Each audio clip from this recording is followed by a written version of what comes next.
Good evening, sir. Thanks very much for coming through. We have Team South Africa in Davos saying things are looking good. We are on a growth path. We have these figures that suggest it's not looking good.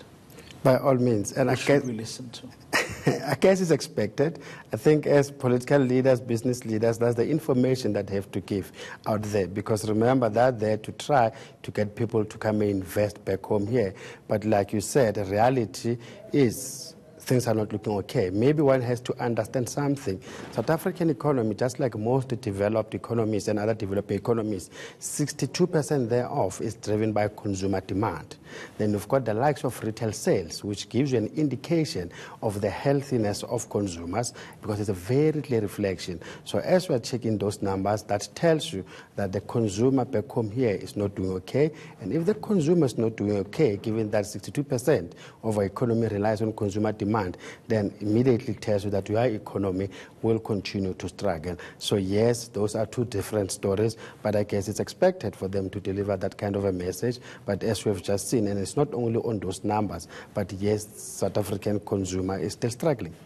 We know about, we have one of the highest unemployment rates in the world.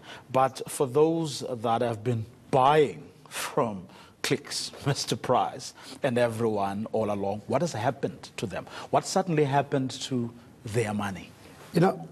For the past 15 years or so, our retail sales have been averaging, I think, around 4.4%.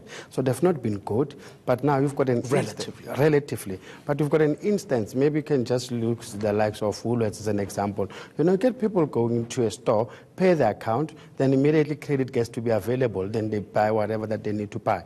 But most of those retailers, you need to classify them, because you've got those who are selling basic necessities. You don't have much of a choice. You just have to go shopping. If you check the likes of Truworths as well, because they're into clothing, stuff like that, those are the things that they can do away with, And also, it also depends on how much of their sales is credit, how much is cash. So you'll still have to strike that balance. Hence, it's known that retail is being seen more as a defensive sector. So the little that we have, whether it's from grants, whether it's from the little money that we are earning with this high unemployment, and as we mentioned, high unemployment, South Africa back home here, every person working, you're accounting for another 3 or 4 people who are relying on you. So it's just so tough, but unfortunately, you just have to go and buy food.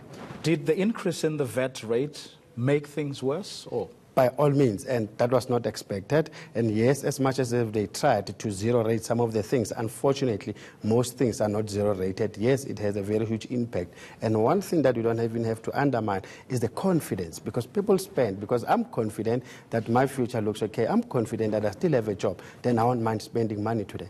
What do we need to do for those who are in Davos to be seen to have been talking the truth when they said to potential investors, it's going to get better now?